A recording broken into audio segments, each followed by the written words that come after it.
Ignition sequence started. All engines are started. We have ignition.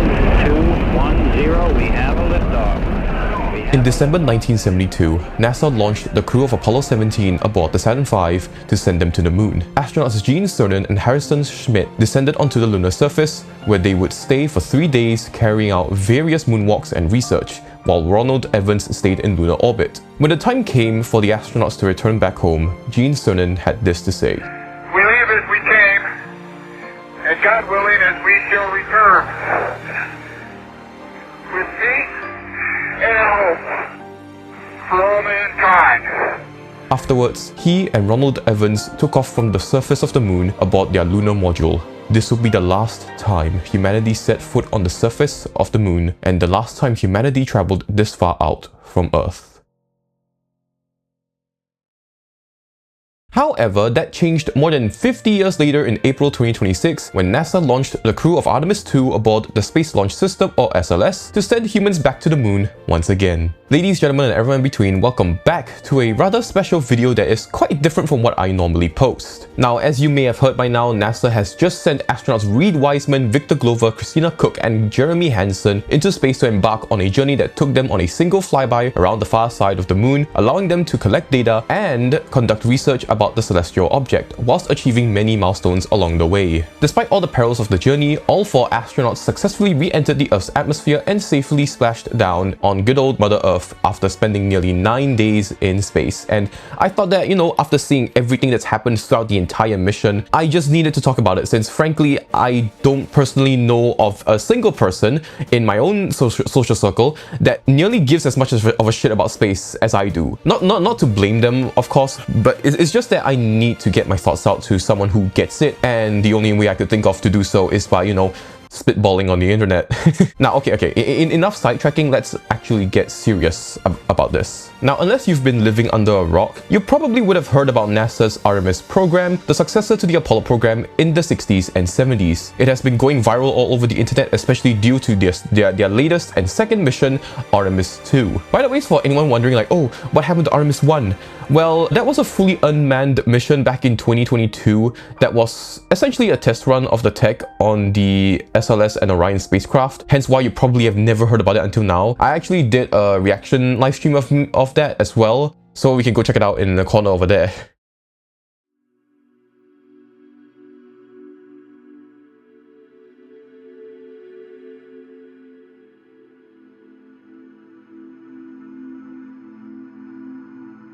What I believe caught people's attention about Artemis II is 2 parts. The first being something that hasn't really happened in real time since the Apollo program ended more than 50 years ago. And that is the people's collective awe at being able to witness the entire Earth captured from a manned spacecraft. As a matter of fact, this is the first time since 1972 that these new breathtaking imagery of our home and our moon were taken not by a probe or an unmanned vehicle operated remotely or by lines of code, but by people who have boldly traveled farther than anyone else in the history of mankind. It's intentional, it's artistic, and most importantly, it's human.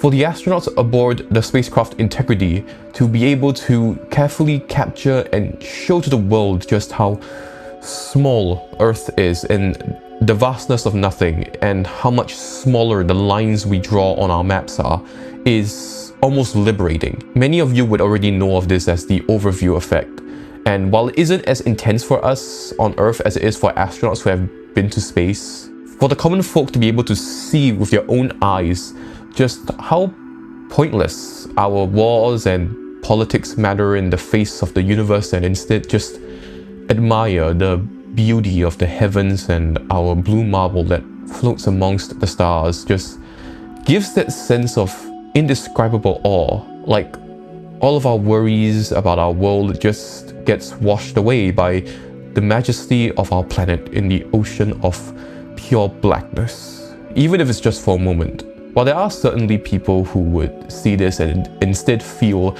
a strong sense of fear of the cosmos, also known as astrophobia, one thing that many of us can agree on is that these images gives us a newfound love for the beauty of Earth. We can explore deep into the cosmos, visit all kinds of planets and moons, gaze upon all the nebulas and galaxies in the night sky, or photograph all the stars, but there will be no other place in the universe quite like our home, and we should cherish Earth and her people as much as we can, regardless of our differences.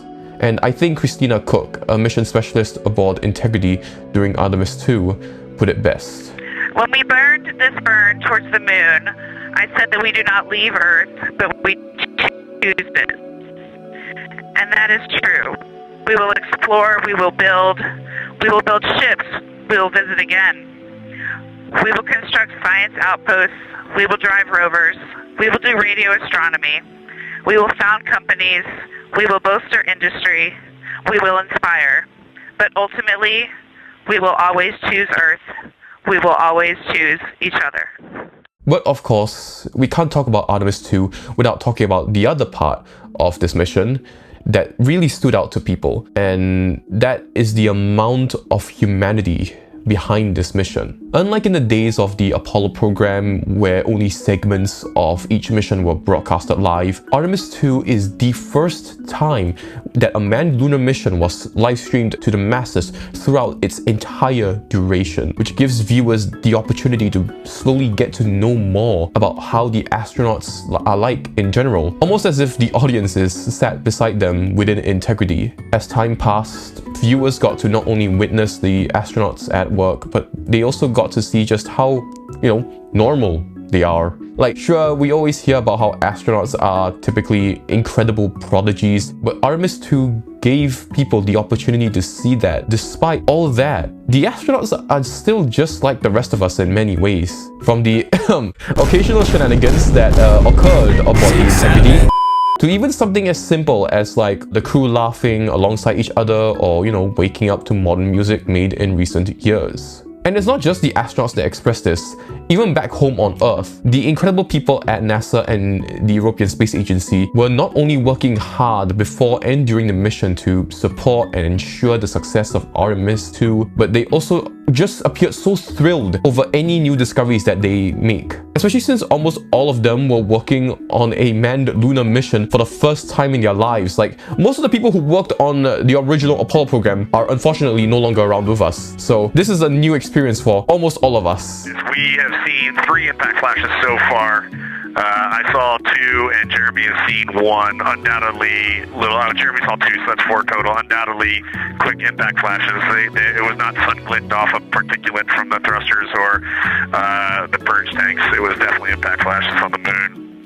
And Jeremy just saw another one. Go ahead with your next question.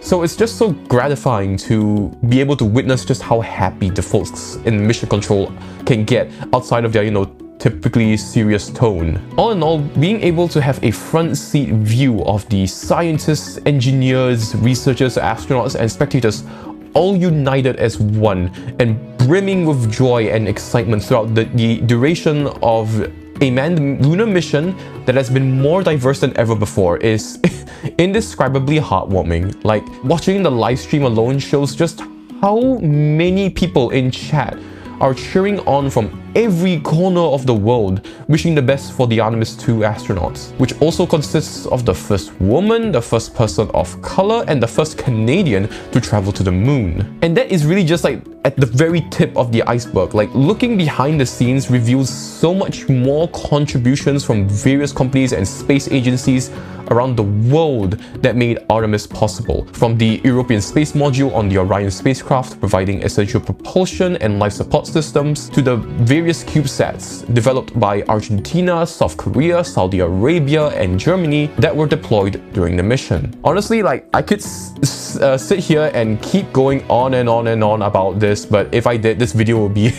more than an hour long. The point is, as a space nerd who has always been obsessed with NASA's manned spaceflight during the space race and the space shuttle program and the promises that they made for our future in space, being able to finally witness the general public's and especially my generation's interest in manned spaceflight skyrocket this much for the first time in my life is, well, it just fills me with so much hope for the future, like, which I know sounds like incredibly cheesy as f but like, this has been something that I've longed for my entire life, and it feels like my dream of witnessing the first men on Mars and the moons of Jupiter and Saturn is slowly becoming a reality. I hope that I can live to see the day when I can gaze up in the night sky and the moon will, for the first time in human history, look drastically different. Instead of being a lifeless rock, the moon would have city lights on the dark side with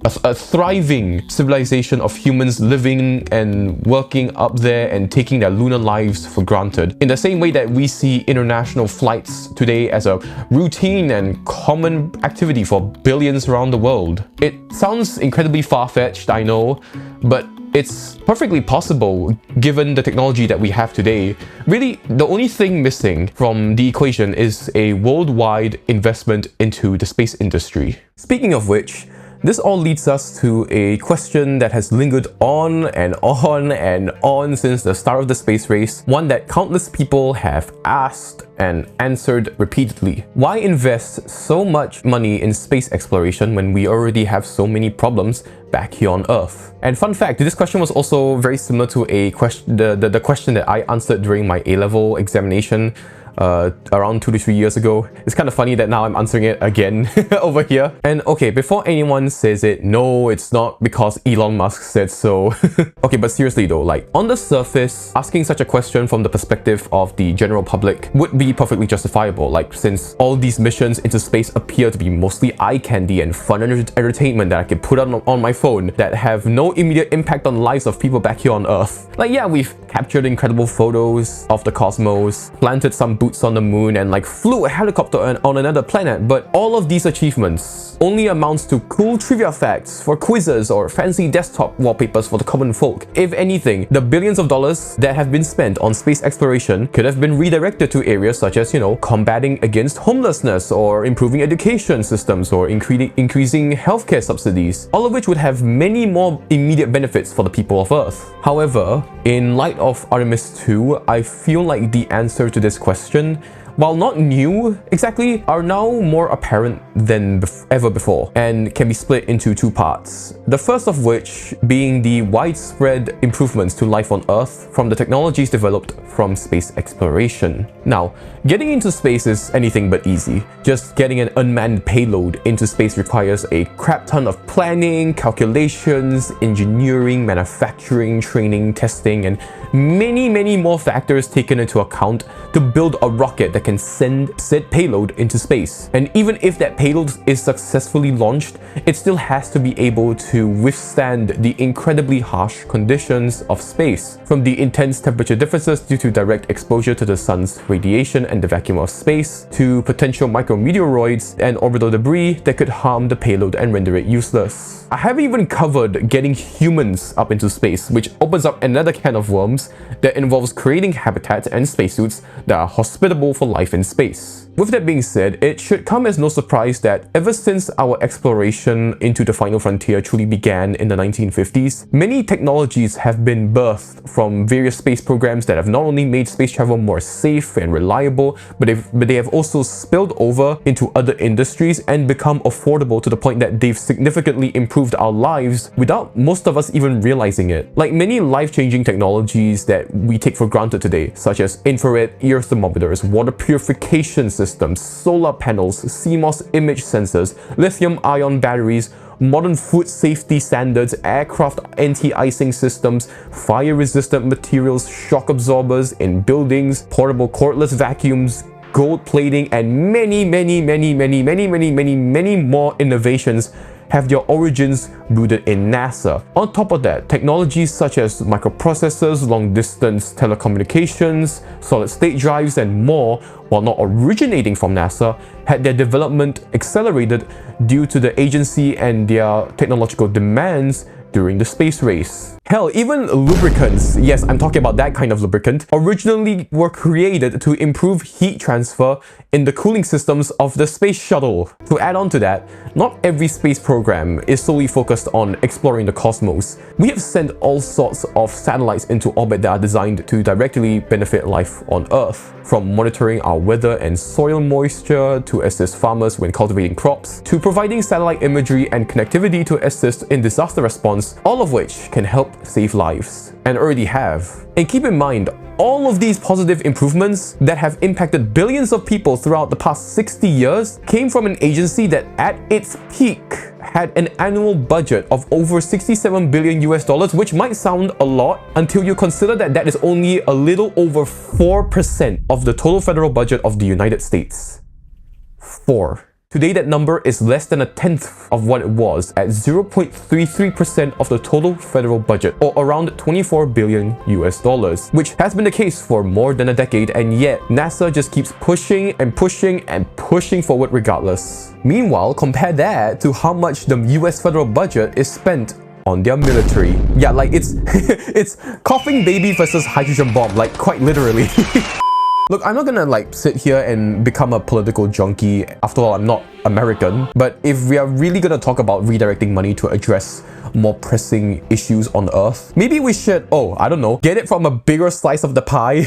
But look, even in a hypothetical scenario where NASA's budget remained at its space race peak, space exploration and Earthside developments are not mutually exclusive. Given a big enough nation with the sufficient manpower, resources, and motivation, funding both simultaneously is an economically viable reality. Take, for example, the issue of joblessness. NASA currently already consists of many offices and campuses located all across the United States, and if we were to significantly improve NASA's budget, it would not be that much of a stretch to imagine that in a future where the agency's expanded space program would not only increase their demand for highly skilled engineers and workers, but their collaborations with private contractors such as Boeing, Northrop Grumman, Aerojet Rocketdyne, and others would also expand, which could provide even more job openings for varying levels of skilled workers across the country, or even to other nations through the agency's international collaborations. In simple terms, while it may seem expensive and maybe even pointless in the short term, space exploration has been shown to provide many life-changing improvements in return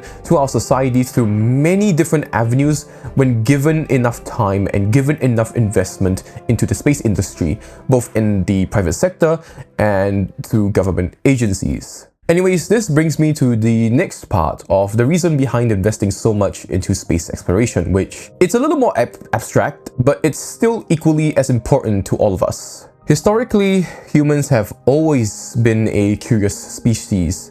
And while that trait isn't exactly exclusive to us, especially since other archaic humans such as Neanderthals who existed long before us do share many similarities, what eventually allowed Homo sapiens, us, to emerge victorious is a combination of our curiosity, intelligence, adaptability, and increased social complexity. Despite the amount of time it took, these traits were what allowed our hunter-gatherer ancestors to expand across the world and eventually invent agriculture around 12,000 years ago, which slowly gave rise to civilization. And while there were lull periods and troubling times here and there, either due to the disease or natural disasters or even our own anthropogenic activities, we never stopped. We just kept going and going and going and going and going, finding new ways to improve our lives, exploring uncharted territories in search of a better world, and just wanting to find out what's over the next hill. All whilst undergoing various social reforms, making new discoveries about the world, and learning more about ourselves.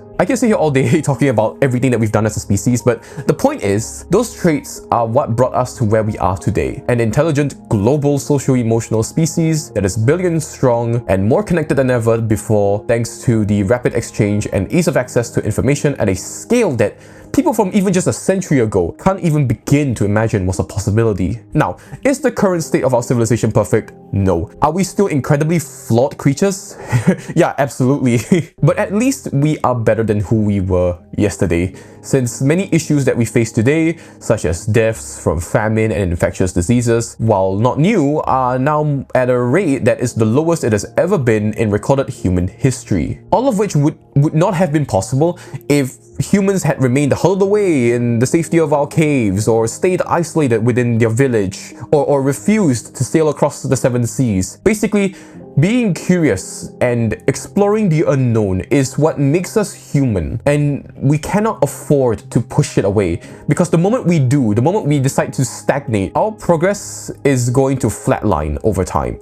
And eventually, we would go extinct earlier than we would have liked. With that all being said, for the benefit of all of mankind, our deep fascination and exploration of the unknown can only continue forward into the future in the next frontier of space, especially considering how much we have obsessed over astronomy. Now, many of us think that it only took off within the past few millennia, but in actuality, we have been fascinated by the cosmos for as long as we have existed for. Ancient civilizations in Egypt, Mesopotamia, Greece, India, and China all independently created astronomical observatories and developed ideas on the nature of the universe, along with calendars and astronomical instruments, which eventually paved the way for the formation of early astronomical ideologies, such as the geocentric model of the universe, gave birth to famous astronomers such as Galileo, Isaac Newton, and William Herschel, as well as influenced fictional literature. This shouldn't come as a surprise, since after all, it doesn't matter if you're an astronaut or a farmer living in ancient Mesopotamia or like a caveman in the old world. Almost anyone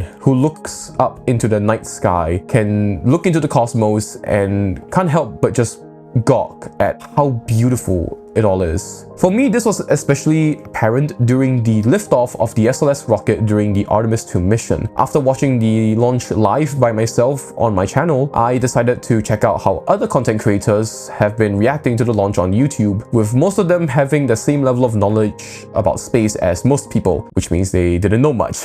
However, even with that in mind, what really stood out to me was that regardless of who they were, where they are from, or whether or not I even align with their political or personal philosophies, almost all of them had that same smile on their faces from the sheer amazement of witnessing that rocket blast off into the heavens. This is also demonstrated by the fact that Kerbal Space Program, which is a spaceflight simulator, is currently experiencing the highest player count in its entire history thanks to Artemis II. So yeah, it just goes to show that just like our ancestors, we still have that deep love for what lies above us. So it's not that we don't have an interest in space, it's just that we became too distracted by ourselves with all the noise generated from our politics, conflicts, wars, the list goes on. And it certainly doesn't help that light pollution makes it basically impossible for most people to truly appreciate the night sky. To summarize,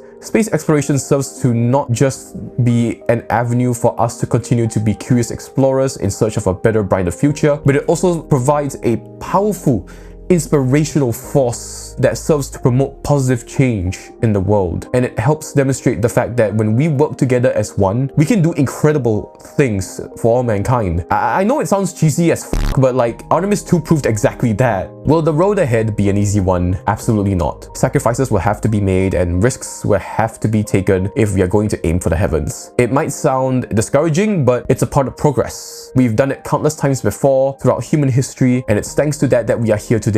So who's to say that we can't do it again? Either way, all we can hope for is that Artemis II has garnered enough attention to get more people on board with the idea of funding more taxpayer money into the space industry. I know I talked a lot about NASA specifically, but I mean, hey, they are the space agency with the most capabilities and the best track record right now. But even with all this NASA glazing, it's also important that other space agencies get more funding as well, so that there would be even more developments in space, which could start the chain reaction needed for smaller nations to start their own space agencies as well. Especially mine. Now, to be fair, my country, Singapore, did finally establish her own space agency recently with a pretty sick-ass logo and acronym, NSAS. But even so, it's mainly focused on satellites that assist in SATCOM, satellite imagery, and maritime security, which, don't get me wrong, it's cool and all, but it's a far cry from building rockets, sending humans into space, or at the very least sending probes to other worlds. Look, I get that building all that infrastructure is really expensive, but like I said earlier, clear. The return on investment will eventually come. It's just such a wasted opportunity too, since this nation is filled with very bright minds, and we are located just 1.5 degrees from our equator, which would make one of Singapore's smaller islands a prime spot for launching rockets from if the nation is willing to reclaim land and sacrifice some parts of our shipping lane. It also doesn't help that most Singaporeans in general just does not give two f***s about space at all. Like, just look at the local newspaper's front page coverage of Artemis II. It is so goddamn sidelined when we're talking about an achievement that all of mankind should be happy about and talking about. The only time most Singaporeans somewhat care is when, oh, a solar or lunar eclipse happens so that they could take a nice picture to post on Instagram, which I also do that as well, but like, there's so much more to space than, you know, fancy pictures of eclipses. You see, this is the cool shit we could be doing. Anyways, I digressed. The point is... sorry, I just realized that I've said the point is quite a few times in this video now. The point is, with the conclusion of Artemis II, I just hope that more people around the world got to witness just how beautiful the universe is and reinvigorate the general public's curiosity in space, which we need right now more than ever, since the Trump administration is planning to cut NASA's budget, despite contradictorily being the ones that started and supported the Artemis program. So yeah, I don't know what he's doing. With that being said, thank you for coming to my TED Talk on why space is cool as shit. And if you still think otherwise, at least check out For All Mankind on Apple TV+. It's a great sci-fi show that demonstrates an alternate reality where the Soviets beat the Americans to the moon in 1969, causing the space race to never quite end. It isn't perfect, but the show gives a pretty good glimpse at what our reality could look like had we continued our momentum from the space race. While the show's alternate world still has problems like ours, at least they are reaping the benefits of the space race, from climate change being slowed down thanks to the inception of viable nuclear fusion reactors, to technologies such as flat screen monitors, tablets, video calling, electric vehicles, and more coming years or even decades earlier than us. I know this sounds like such a random plug for this show, but I didn't know where else to mention it, and honestly, I'm just a huge fan of this show that demonstrates our potential in space, and I want more people to check it out, especially since many people still think that they need an Apple device to watch it, which isn't the case by the way. You can download the Apple TV app on Android devices as well. Okay. Woo! I haven't done a scripted video in a very long time. Sorry if this script also seems a little bit scuffed. It's been a while since I've written something as complex as this because I have spent the past 2 years in the army, so I might as well get myself warmed up to writing stuff like this since, well, my uni term is starting in a couple of months, so yeah, it's probably important. Anyways, I hope you enjoyed this video. If you liked it, leave a like. If I said something factually wrong that needs correction, or you want to give your own thoughts on the matter, do feel free to comment down below and subscribe if you want to see more content like this, and I'll see you guys in the next video. Bye bye!